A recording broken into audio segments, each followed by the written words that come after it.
Ja, ich freue mich auf diesen nächsten Teil unserer Berufungsserie. Wir haben heute das Thema Berufen zum Menschsein. Am letzten Sonntag sind wir mit so einer ersten Berufungsdimension gestartet. Berufen, Gott zu erkennen, immer mehr zu erfahren, wer Gott ist, in seine Herrlichkeit einzutauchen. Heute das Thema Berufen zum Menschsein. Wenn wir jetzt in der Bibel lesen über das Menschsein, sehen wir sofort, dass Gott den Menschen als Beziehungswesen geschaffen hat. Zuerst als Beziehungswesen, um eine Beziehung mit Gott zu haben, aber dann auch als Beziehungswesen, um Beziehungen miteinander zu haben. Das ist aber nicht nur eine christliche Erkenntnis, dass der Mensch für Beziehungen geschaffen ist.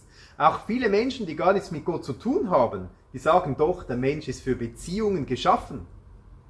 Ein Religionsphilosophe, Martin Buber, er drückt es so aus: Erst in der Hinwendung zum Du gewinnt das Ich seinen Bestand. Mit anderen Worten, das Ich, das eigene Menschsein, kriegt seinen Bestand, kriegt sein Wesen in der Beziehung zum Du, zum Gegenüber. Das macht das Menschsein aus. Wenn wir also heute darüber nachdenken, berufen zum Menschsein, dann formuliere ich es mal anders. Wir sind berufen dazu, erlöste Beziehungen zu leben. Gott beruft uns, dass wir erlöste Beziehungen leben können. Deshalb schreibe ich das auch so mal hier hin. Erlöste Beziehungen, das ist die zweite Berufungsdimension, zu der uns Gott beruft. Die Tragik jetzt dabei ist, dass schon von Anfang an der Zeit diese Beziehungen gestört sind. Die Beziehungen, die der Mensch hat. Der Mensch, Adam, Eva, diese Geschichte im Paradies zeigt, dass der Mensch sich abgewandt hat von Gott und deshalb die Beziehung zwischen dem Mensch und Gott gestört wurde. Und von diesem Moment an sieht man auch, wie die zwischenmenschlichen Beziehungen gestört waren. Wenn wir also von erlösten Beziehungen sprechen, dann bedeutet das, dass Gott uns erlöst von den Dingen, die zwischen uns Menschen und ihm stehen. Aber dann auch, dass Gott uns erlöst von den Dingen, die zwischen uns Menschen und anderen Menschen stehen, dass wir friedliche Beziehungen leben können. Und dann aber auch die Beziehung zu sich selbst. Dass Gott uns von den Dingen erlöst, die eine Annahme von sich selbst möglich machen. Jetzt ist es relativ einfach herauszufinden, wo wir unerlöste Dinge haben in Beziehungen. Zu uns selbst, zu Gott oder zu anderen Menschen. Es gibt so 3 Ansätze. Der erste ist, dass wir hingehen und sagen: Gott, erforsche du mich, zeig du mir, wo es unerlöste Dinge gibt. Und es kann gut sein, dass Gott uns dann relativ schnell zeigt, hey, da oder da an diesem Punkt gibt es etwas Unerlöstes. Im Psalm 139 sagt der Psalmist: Erforsche mich, Gott, und erkenne mein Herz, prüfe mich und erkenne meine Gedanken und sieh, ob ich ein Weg der Mühsal bei mir ist, und leite mich auf ewigem Weg. Eine andere Möglichkeit herauszufinden, wo etwas Unerlöstes in Beziehungen ist, man fragt einfach Leute um sich herum. Oft sind Menschen, mit denen man nahe unterwegs ist, sehr gut in der Lage, einem zu zeigen oder zu sagen, wo es so unerlöste Dinge gibt. Es gibt auch eine dritte Möglichkeit, dass wir einfach selbst genau hinschauen. Epheser 5,15 schreibt Paulus, der Schreiber: Seht nun genau zu, wie ihr wandelt. Also es ist auch möglich, dass wir mal zurückschauen und uns fragen, wie wandeln wir eigentlich? Wie sind wir unterwegs? Wo gibt es unerlöste Dinge im Leben? Und damit dann zu Gott zu gehen. Auf unserem Flyer, da heißt es in diesem Vers: Fürchte dich nicht, denn ich habe dich erlöst. Jesaja 43,1. Gott spricht dir zu von all diesen Dingen, die unerlöst sind in Beziehungen. Davon möchte er dich erlösen. Wir möchten gleich zum Anfang in so einen praktischen Teil hineingehen. Es hat unten im YouTube in der Beschreibung auch so einen kleinen Zettel für die praktische Übung, oder du nimmst einfach ein Blatt Papier, machst 3 Felder, 1, 2, 3, und wir starten mal mit dem obersten Feld. Und ich möchte dich bitten, dir zu überlegen, gibt es irgendwelche Symptome, die du letzte Woche erlebt hast, die ein Hinweis darauf sein können, dass irgendwo etwas unerlöst ist. Überlege dir kurz, wann in der letzten Woche gibt es einen Moment, der dir in den Sinn kommt, wo du besonders zornig geworden bist, Ärger empfunden hast, irgendwie überempfindlich warst, wütig geworden bist oder auch umgekehrt, plötzlich völlig entmutigt warst, in eine Opferrolle gekommen bist, Selbstmitleid gehabt hast, Bitterkeit, vielleicht auch Groll, Neid. Also überleg dir, wann in der letzten Woche kommt dir irgend so ein Moment in den Sinn und dann schreib dieses Symptom oder dieses Erlebnis in dieses oberste Kästchen. Am Montag war ich so wütend. Oder am Dienstag fühlte ich mich so benachteiligt und habe mich zurückgezogen.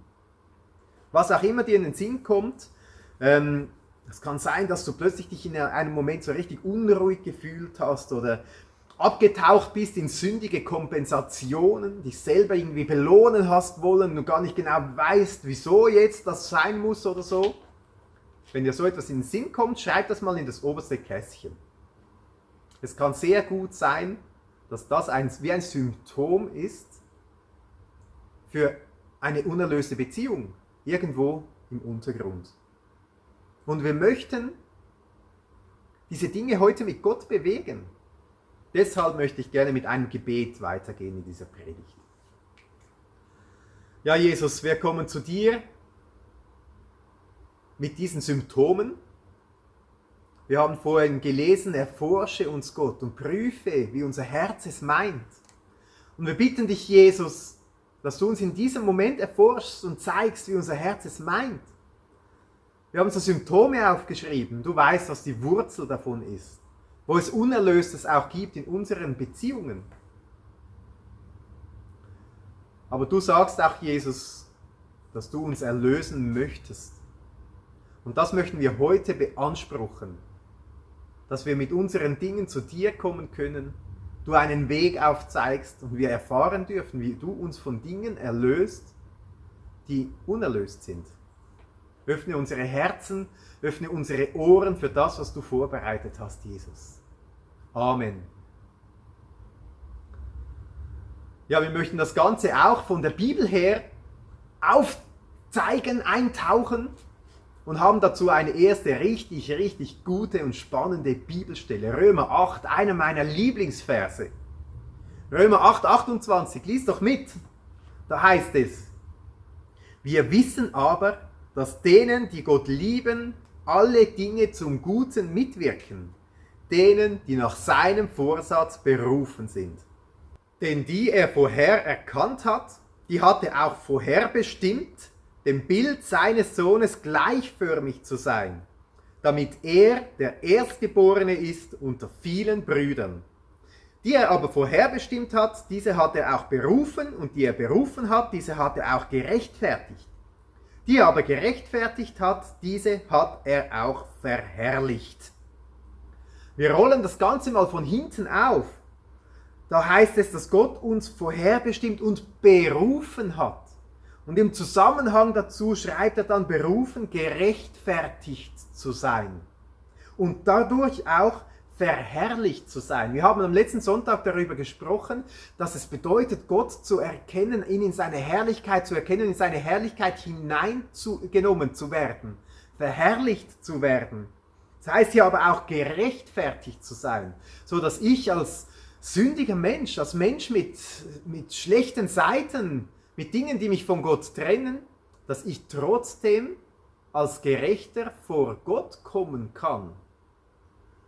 Man merkt sofort, hier ist von einer erlösten Beziehung von mir als Mensch zu Gott die Rede, gerechtfertigt, gerecht vor Gott treten zu können. Dazu sind wir berufen.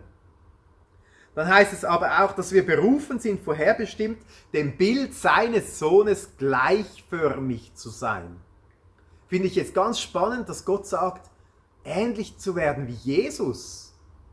Ja, was bedeutet das dann? Ähnlicher werden wie Jesus. Verbunden zu sein mit Jesus. Also man merkt schnell, es geht darum, dass wir Jesus ähnlicher werden. Also auch wenn wir über erlöste Beziehungen nachdenken, ist nicht damit gemeint, dass der andere jetzt sich verändern muss.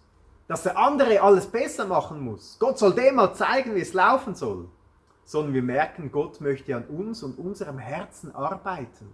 uns immer mehr verwandeln in das Bild von Jesus, uns Jesus ähnlicher und gleichförmiger zu machen. Dann heißt es aber auch, dass Jesus, der Erstgeborene unter vielen Brüdern ist oder unter vielen Geschwistern. Also wir merken sofort, zu dieser Berufung, zu dieser Vorherbestimmung gehört es auch, dass man nicht alleine unterwegs ist, sondern dass man in Beziehungen lebt. Es wird sogar ein familiäres Bild hier gebraucht. Also dem Bild von Jesus ähnlicher werden auch in Beziehungen, in geschwisterlichen Beziehungen. Und dann geht es weiter. Am Anfang haben wir gelesen, alle Dinge, die sollen zum Guten mitwirken. Und ich frage mich manchmal, wie ist das denn mit dem Scheiß im Leben? Mit den Dingen, die bachab gehen, wo etwas wirklich schief läuft? Wie sollen diese Dinge denn zum Guten mitwirken? Vielleicht hast du dich das auch schon mal gefragt. Und hier merke ich, dass es vielleicht genau auch solche schlechte Situationen sind, Dinge, wo ich Sachen falsch mache, wo andere falsch machen und es beeinflusst mich, wo Jesus sagen möchte, hey, genau in diesen Dingen darfst du lernen, dem Bild von Jesus ähnlicher zu werden. Es könnte bedeuten, dass wir genauso schlechte Situationen nehmen und zu Jesus gehen und ihn fragen, Jesus, wie willst du mich in dieser Situation dir ähnlicher machen? Was kann ich darin lernen? Zeige mir doch etwas davon. Und plötzlich merke ich, dass auch diese schlechten Situationen mir zum Guten wirken können. Weil Jesus mich nimmt, an mir arbeitet, mit mir arbeitet, an meinem Herzen arbeitet. Wie vielleicht in so schlechten Situationen, wo ich auch zornig oder wütig oder so werde, wo so Symptome kommen, mir etwas über mein eigenes Herz verrät, dass ich mehr von mir selber lernen kann. Also es gibt so diese Berufungsdimension, berufen, sich verändern zu lassen in das Bild von Jesus für Beziehungen. Die erste Beziehung, die erlöst ist, wir haben das gelesen, ist die Beziehung zu Gott. Gerechtfertigt vor Gott stehen zu können. Wenn du die letzte Predigt nicht gehört hast, möchte ich dich hier ermutigen, diese nochmals anzuhören, da einzutauchen, Gott ganz zu erkennen. Dazu sind wir berufen. Es geht auch weiter, gerecht vor Gott treten zu können, an den Gott zu glauben, der selbst Mensch geworden ist, der diese Distanz, dieses Kaputte in der Beziehung zwischen uns Menschen und Gott überbrückt hat, zu uns gekommen ist und dieses Kaputte, die Schuld und Sünde auf sich geladen hat und ans Kreuz gegangen ist und dort für die Schuld, für die Sünde bezahlt hat.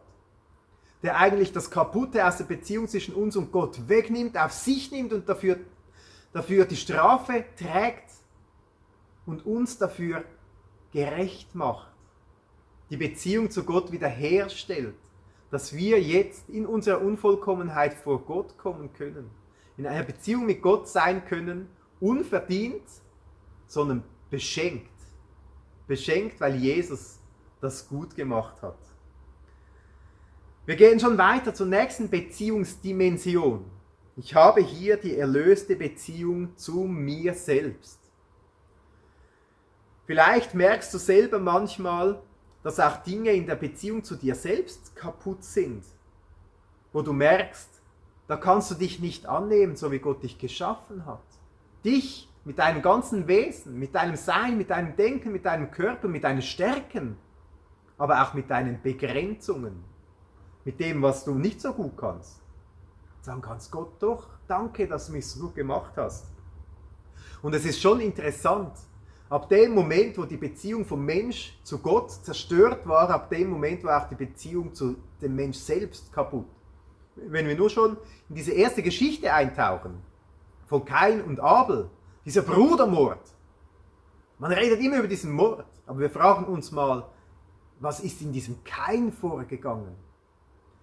Wieso fühlt er sich plötzlich so ungerecht behandelt? Minderwertig, hat sich verglichen mit dem anderen, war nicht mehr zufrieden. Wir schauen auch weiter, Saul, David, Saul, dieser erste König von Israel, der so gut gestartet ist. Und dann singen die Frauen auf der Straße, Saul hat 1000 von den Philistern erledigt, David aber 10.000.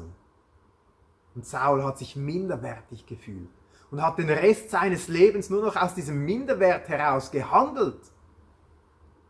Das Gleichnis von den beiden verlorenen Söhnen, das Jesus erzählt, das diesen zweiten Sohn zeigt, der draußen stand, wütig geworden ist, beleidigt war. Wie kann das so sein überhaupt? Wieso ist der Vater so ungerecht?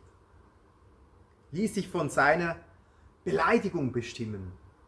Und es gibt viele weitere Beispiele, die Jünger zum Beispiel um den besten Platz gekämpft haben, stolz geworden sind. Und wir merken, es gibt so diese beiden Seiten, wo wir wie vom Pferd herunterfallen können.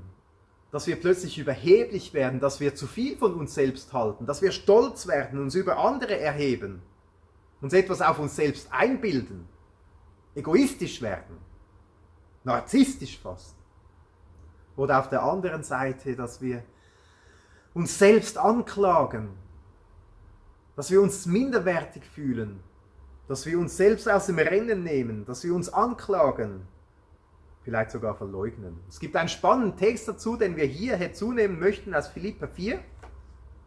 Da heißt es, schreibt der Paulus, Philipper 4, Vers 11, nicht, dass ich es des Mangels wegen sage, denn ich habe gelernt, mich darin zu begnügen, worin ich bin. Sowohl erniedrigt zu sein, weiß ich, als auch Überfluss zu haben, weiß ich.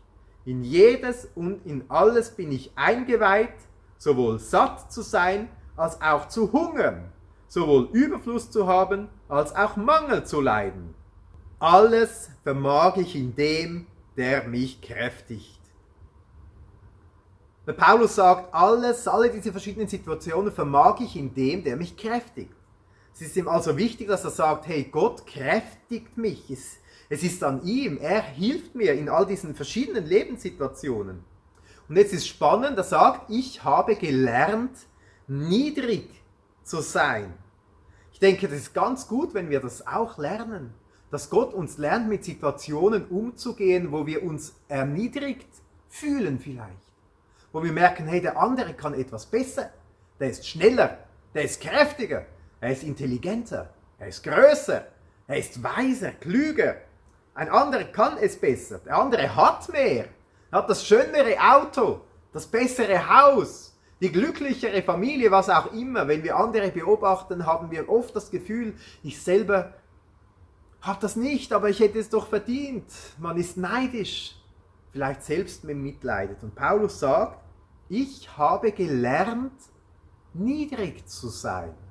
Jesus hat mich gelehrt, niedrig zu sein. Und was für Situationen musste Paulus hindurchgehen, um das zu lernen? In was für Situationen führt uns Jesus hinein, dass sie uns zum Guten wirken können? Dass ich lernen kann, auch das Niedrige anzunehmen, darin dankbar zu sein. Zu merken, hey, Gott und seine Gnade, die genügt. Die genügt nicht nur, das ist der größte Reichtum, den ich haben kann. Aber dann sagt Paulus auch, ich habe gelernt, im Überfluss zu haben. Also er hat nicht nur quasi das Niedrigsein, sondern er hat auch den Überfluss. Aber er sagt, auch das muss man lernen. Viel haben zu können, genießen zu können, das dankbar aus Gottes Hand nehmen zu können, aber dabei nicht überheblich zu werden, nicht stolz zu werden, sondern dankbar zu bleiben. Paulus sagt, ich habe gelernt, satt zu sein, kraftvoll durch den Tag zu gehen. Ich habe aber auch gelernt, hungrig zu sein, kraftlos, krank, durch den Tag zu gehen. Mit Dingen, die bedrücken, mit Schwächen. Er sagt, Gott hat mich all diese Dinge gelehrt. Das ist für uns eine Ermutigung, dieser Text, dass wir sagen, auch niedrige Situationen oder auch überhebliche, vielleicht stolze Überflusssituationen haben das Potenzial, dass ich lernen kann mit Jesus, einfach die Beziehung zu mir so anzunehmen, dankbar zu sein für das, was Gott mir gibt und schenkt, Genüge zu haben in Gott, wo ich merke, hey, da ist etwas in mir drin, wo ich selbst unzufrieden bin, und das dann zu Jesus bringen kann und sagen, Jesus, heile du das, erlöse du diesen Moment zu mir selbst, wo etwas Unerlöstes ist. Dann gibt es aber auch die Beziehung zu anderen Menschen. Und auch da will Jesus uns erlösen von Dingen, die unerlöst sind. Wir nehmen eine Bibelstelle aus Galater dazu, Galater 5, Vers 13 bis 15. Da schreibt Paulus wieder: Geschwister, ihr seid zur Freiheit berufen. Ich finde das schon recht cool. Geschwister, es geht von Anfang an um Beziehungen, oder? Und ihr seid zur Freiheit berufen. Was bedeutet jetzt diese Freiheit? Einfach machen zu können, was man will? Menschen denken oft, das sei Freiheit. Lesen wir mal weiter. Doch gebraucht eure Freiheit nicht als Vorwand, um die Wünsche eurer selbstsüchtigen Natur zu befriedigen, sondern dient einander in Liebe. Also wenn Paulus sagt, nutzt diese Freiheit nicht, um einfach das zu machen, was ihr Bock habt. Das bedeutet, wir haben diese Freiheit tatsächlich. Wir können uns in jedem Moment entscheiden, einfach nur für uns selbst zu schauen, aber wir können uns auch dafür entscheiden, unsere Mitmenschen zu lieben. Und wir merken sofort, wenn wir unsere Mitmenschen lieben wollen, dann brauchen wir Freiheit dazu. Lieben ist nie Zwang. Es ist immer freiwillig, Freiheit. Und jetzt sagt Paulus, dazu seid ihr berufen. Ihr seid berufen dazu, diese Freiheit zu haben, andere Menschen zu lieben. An anderer Stelle wird uns sogar gesagt, wir haben die Freiheit dazu, Feinde zu lieben. Was ist das denn für eine Freiheit? Könnte es sein, dass uns Gott hineinführen will in erlöste Beziehung zueinander?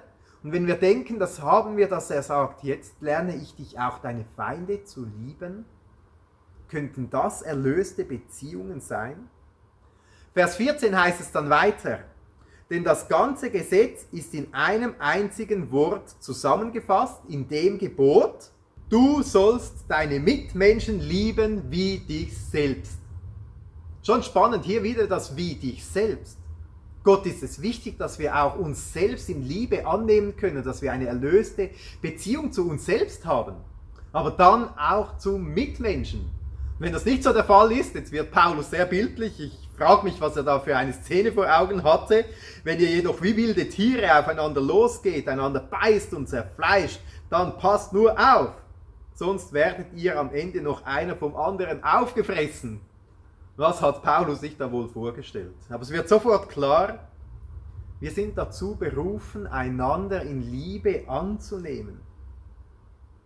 Könnte es sein, dass das ein lebenslanger Prozess ist? Dass Gott uns immer wieder neu in Situationen hineinführt oder uns aufzeigt, wo wir lernen dürfen, erlöste Beziehung zum Nächsten zu leben? Dass es ein Prozess ist, der nie endet und in dem wir Schritt für Schritt reifen dürfen? Peter Höhn schreibt das in seinem Buch folgendermaßen: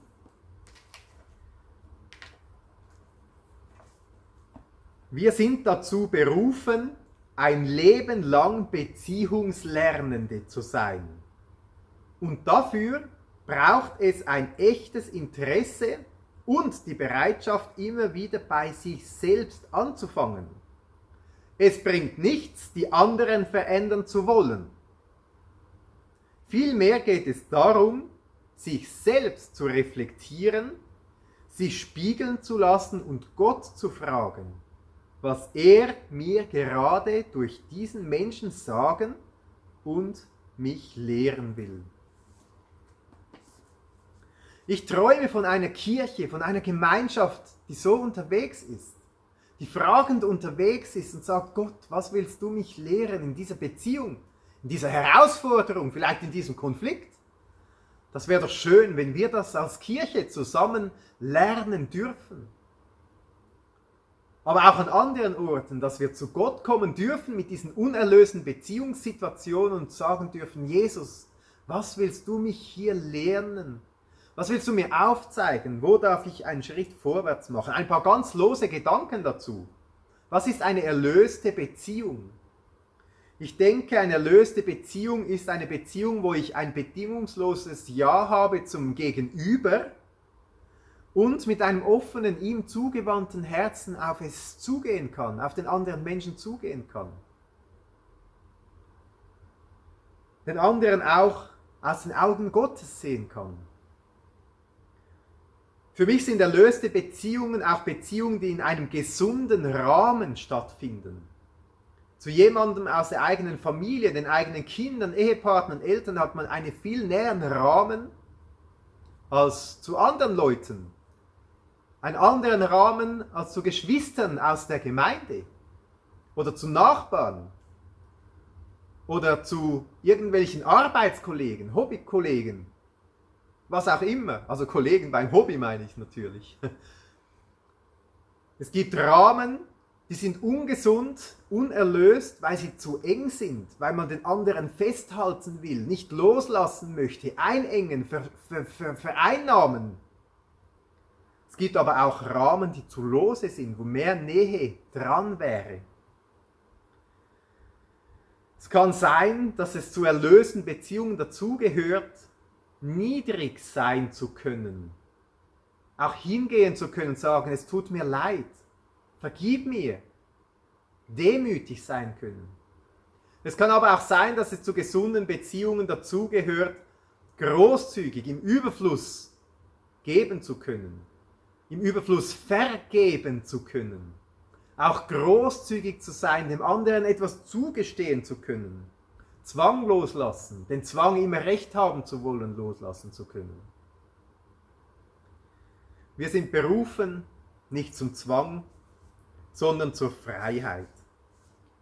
Ja, wir haben so diese 3 Beziehungsebenen, die Beziehung zu Gott, unserem Schöpfer, die Beziehung zu sich selbst und die Beziehung zum Nächsten, zum Mitmenschen.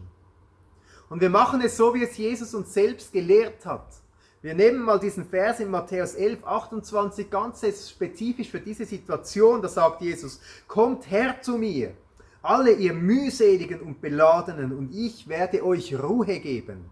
Nehmt auf euch mein Joch und lernt von mir, denn ich bin sanftmütig und von Herzen demütig, und ihr werdet Ruhe finden für eure Seele. Und das dürfen wir machen mit diesen unerlösten Dingen in unserem Leben, in unseren Beziehungen. Mit den Dingen, die uns mühselig und beladen vorkommen. Wir dürfen damit zu Jesus gehen und ihm abladen, ihm übergeben. Aber Jesus sagt auch, nehmt dann von mir etwas an, lernt von mir.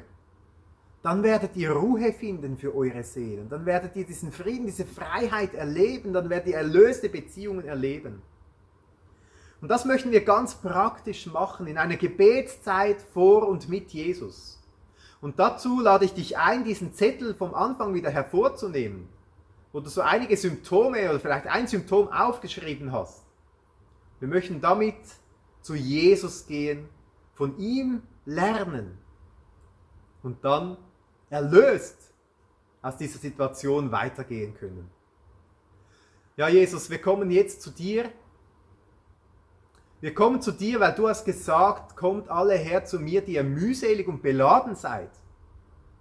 Und Jesus, wir haben hier so eine Situation auf unserem Zettel aufgeschrieben, wo Symptome aufgetaucht sind. Ärger, Wut oder Selbstmitleid, Minderwert. Ja, wo wir merken, hey, das könnte etwas mit unerlösten Beziehungen zu tun haben.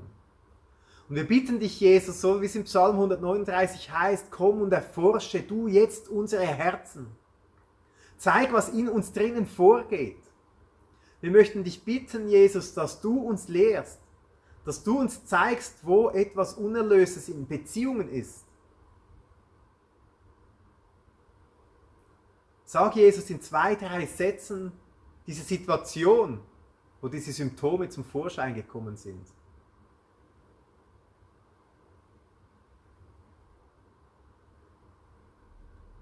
Und Jesus, wir bitten dich, dass du jetzt aufzeigst, was das mit Beziehung zu tun hat. Es könnte sein, dass Jesus dir jetzt den Finger irgendwo auf eine Wunde legt und sagt, hey, schau doch mal dahin. Es könnte sein, dass die Beziehung zu Gott kaputt ist. Es könnte sein, dass du Gott anklagst, dass du dich von Gott ungerecht behandelt fühlst oder dass du merkst, dass du schuldig bist vor Gott, dass du etwas Gott gegenüber schlecht gemacht hast und merkst, da ist etwas kaputt. Dann schreib das ins nächste Feld. Oh, diese Beziehung zu Gott, da ist etwas kaputt. Da merke ich, das ist unerlöst. könnte aber auch sein, dass es um die Beziehung zu dir selbst geht. Dass du merkst, dass du immer wieder in so ähnlichen Situationen dich minderwertig fühlst. Dass Jesus dir zeigt, hey, schau doch mal genau hin, dass du kannst dich selbst gar nicht annehmen. Du vergleichst dich immer mit anderen und denkst, es müsse doch mehr möglich sein. Du bist nicht zufrieden mit dem, was du leisten kannst. Du denkst, du bist nicht wertvoll genug. Wegen dem oder wegen dem. Dann kannst du auch das aufschreiben in dieses zweite Feld. Das hat vielleicht mit der Beziehung zu dir zu tun, dieses Symptom. Oder mit der Beziehung zum Nächsten. Vielleicht zeigt dir Jesus auch, hey, guck doch mal, wie du deinen Nächsten hier behandelst. Du behandelst ihn immer von oben herab und hast nachher so ein schlechtes Gefühl, irgendwie ein schlechtes Gewissen. Weißt gar nicht, wieso, dass das nötig ist. Oder du merkst, der andere tut dir etwas Schlechtes an. Und das drückt dich nieder. Du bist wütend, du bist aggressiv. Vielleicht, weil du denkst, du solltest selber besser umgehen können mit dieser Situation. Jesus, zeig uns, was die Ursache ist, was der Grund ist für unser Verhalten, für unsere Symptome. Und wir kommen damit, Jesus, jetzt bewusst zu dir. Du sagst, wir dürfen mit dem mühseligen und beladenen zu dir kommen, Jesus, und wir laden es bei dir ab. Du hast unsere Lasten auf dich genommen. Du hast unsere Schulden, unsere Sünden auf dich genommen, Jesus. Aber auch unsere Scham, auch unsere unerlösten Dinge, wo wir Dinge herumtragen, die wir nicht herumtragen sollten. Du hast uns zur Freiheit berufen und nicht zu irgendeinem Zwang. Jesus, wir laden es bei dir ab. Nimm du es, Jesus. Und wir stehen hier mit leeren Händen und bitten dich jetzt, Jesus, dass du uns lehrst, dass du uns genau in diesem Punkt, den wir jetzt bewegt haben, vor dir veränderst, dem Bild von dir, Jesus, ähnlicher zu werden. Wir bitten dich, Jesus, dass du uns etwas mitgibst. Du bist der Gott der Wahrheit. Du sendest uns den Geist der Wahrheit. Sprich du deine Wahrheit aus in diese Situation hinein. Vielleicht sagt dir Jesus jetzt, hey, du bist wertvoll nicht wegen dem, was andere Leute über dich sagen, sondern du bist wertvoll, weil du mein Geschöpf bist. Du bist so wertvoll, dass ich mein eigenes Leben gelassen habe für dich, mein Blut vergossen für dich. Du bist das Blut Gottes wert. Vielleicht sagt dir Jesus auch, du musst dich nicht um die Liebe von deinen Mitmenschen bemühen und alles machen, dass du irgendwie die Liebe ergattern kannst. Weil du bist von Gott geliebt. Unendlich geliebt. Und wenn du ein Kind Gottes bist, ist die Liebe Gottes in dein Herz ausgegossen. Komm zu mir und erfahre meine Liebe. Vielleicht sagt dir Gott auch, ja, da war wirklich Sünde und Schuld in der Beziehung zwischen dir und Gott. Aber ich vergebe dir. Ich vergebe dir, weil ich dich so unendlich liebe. Und ich nehme diese Schuld und versenke sie am tiefsten Meer und spreche dich als gerecht. Du darfst gerechtfertigt vor Gott kommen. Wie wunderschön ist das? Du als Mensch darfst vor Gott treten und darfst gerecht sein, weil Jesus hat es vollbracht. Vielleicht gibt dir Jesus auch etwas anderes mit in deiner Situation, in diesem Punkt. Dann schreib das ins dritte Feld. Was gibt dir Jesus mit? Und Jesus, ich bitte dich für diese Lebenssituation, die wir jetzt hingelegt haben, dass du kommst mit deinem Heiligen Geist und diesen Raum ausfüllst. Dass du diesen Raum veränderst und erlöst. Dass wir hier ein Stück mehr in deiner Berufung leben dürfen, mit erlösten Beziehungen. Amen. Ja, das war jetzt so eine längere Gebetszeit. Und ich möchte dich ermutigen, das auch in deinen Alltag mitzunehmen. Dieses Gebet. Ich habe das so in 4 Punkten mal aufgeschrieben. Es kommt auch vor in diesem Buch von Peter Höhn, so ein Gebet, berufen zur Freiheit. Wir können frei werden von Dingen, die uns gefangen nehmen, die unerlöst sind. Und in die erlöste Situation von Jesus hineinkommen. Der erste Schritt war, wir haben einfach Jesus unsere Lebenssituation geschildert. Wir haben ihm gesagt, wie es wirklich aussieht. Dann als zweites sind wir zu Jesus gegangen und haben in diese unerlöste Situation hingelegt. Wir haben uns gelöst davon. Das kann auch bedeuten, dass man bewusst ausspricht, ich löse mich von diesem Zwang. Ich löse mich von dieser schlechten Beziehungssituation. Ich löse mich von diesem schlechten Rahmen. Dann haben wir aber nicht nur die Dinge bei Jesus abgelegt, sondern drittens, wir haben auch die Wahrheit von Jesus empfangen. Das kann auch ein längerer Prozess sein, dass man sich wirklich fragt, Jesus, was willst du Neues mir mitgeben? Wie sieht es erlöst aus? Und viertens, dass wir Gott, den Heiligen Geist, bitten, dass er diesen Bereich unseres Lebens ausfüllt. Vielleicht merkst du auch, dass es gar nicht so einfach ist, so einen Prozess zu gestalten, sich diese Dinge zu überlegen. Wieso werde ich immer so schnell wütend? Was ist unerlöst? Es sind Beziehungssituationen. Wie kann ich das ablegen und das Neue von Jesus ergreifen?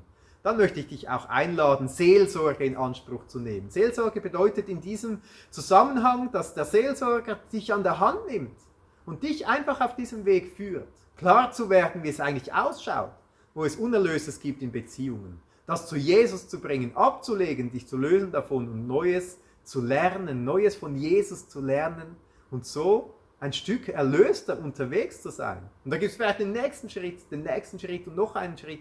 Jesus nimmt uns hier Schritt für Schritt an der Hand. Ich möchte dich auch ermutigen, wenn du nach deiner Berufung suchst für den nächsten Lebensabschnitt, dann prüfe es.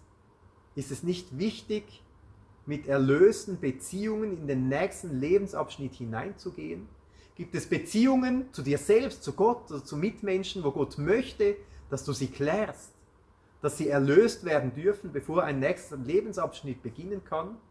Könnte es wichtig sein, in einem nächsten Berufungsabschnitt immer wieder Zeiten einzuplanen und Gott bewusst zu fragen, Gott, wo gibt es Unerlöstes? Gott, hier bin ich so im Zwang unterwegs, aber du hast mich zur Freiheit berufen. Ich möchte dich einladen, mit erlösten Beziehungen unterwegs zu sein und Gott immer wieder zu fragen, Gott, was ist dran? Wo willst du mich etwas Neues lernen? Wo darf ich bei dir abladen und etwas ergreifen? Und ich stelle mir vor, wie wir so immer mehr mit erlösten Beziehungen unterwegs sind und wie wunderschön ist dieses Bild. Gottes Segen dazu.